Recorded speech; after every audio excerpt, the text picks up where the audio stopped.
সেদিন আমি শুধু সাধারণ ম্যাচ খেলছিলাম। সত্যি বলতে অনেক বিরক্ত লাগছিল। একই ফাইট, একই জয়, সব কিছু যেন বারবার রিপিট হচ্ছিল। হঠাৎ খেয়াল করলাম একজন প্লেয়ার বারবার আমার ম্যাচ স্পেকটেট করছে। ম্যাচ শেষ হওয়ার পর আমি তাকে মেসেজ দিলাম, তুমি কে, বারবার আমার গেম প্লে কেন দেখো? কিছুক্ষণ পরে রিপ্লাই এলো, ভাই আমার বয়স 10 বছর, আমি আপনার গেম প্লে খুব পছন্দ করি, তাই সব সময় দেখি, আপনার সাথে একদিন খেলতে চাই। কথাটা শুনে একটু অবাকও হলাম, আবার ভালোও লাগলো। আমি জিজ্ঞেস করলাম, তোমার নাম কি? সে বলল, আরমান। সেদিন আমরা একসাথে খেললাম, তারপর প্রায় প্রতিদিনই খেলতাম। সে আর আমার কাছে কোনো র্যান্ডম প্লেয়ার ছিল না। ধীরে ধীরে সে আমার ছোট ভাইয়ের মতো হয়ে গেল। আমি তাকে খুব আদর করে ডাকতাম। ওর সাথে খেলতে সত্যিই অনেক ভালো লাগতো। কিন্তু একদিন হঠাৎ ওর একটা মেসেজ এলো, ভাই আমি হাসপাতালে, আজ অনলাইনে আসতে পারবো না। আমি জিজ্ঞেস করলাম, কি হয়েছে?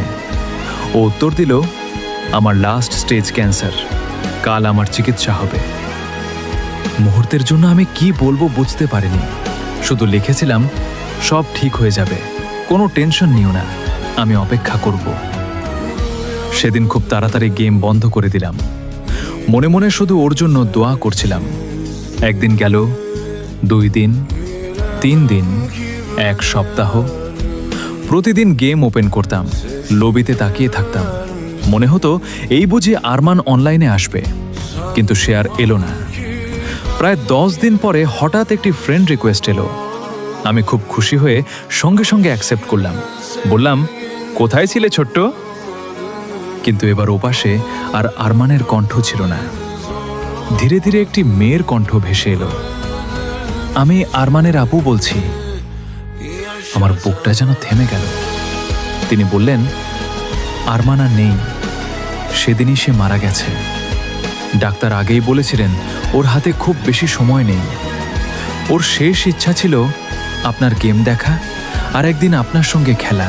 বাসায় সবাইকে আপনার কথাই বলতো। আপনি ওর কাছে শুধু একজন গেমার ছিলেন না, আপনি ওর স্বপ্ন ছিলেন। আমার হাত থেকে ফোনটা প্রায় পড়ে যাচ্ছিল, চোখ ঝাপসা হয়ে গিয়েছিল। গেমের স্ক্রিন তখনও খোলা ছিল। সেদিন জীবনে প্রথমবার আমি ম্যাচ হারিনি, আমি হারিয়েছিলাম একজন মানুষকে। কখনো ভাবিনি একজন র্যান্ডম স্পেকটেটর আমার জীবনের এত বড় একটা অংশ হয়ে যাবে। গেমে আমরা অনেক ম্যাচ জিতি, কিন্তু জীবনের কাছে কখনো কখনো সবকিছুই হেরে যায়।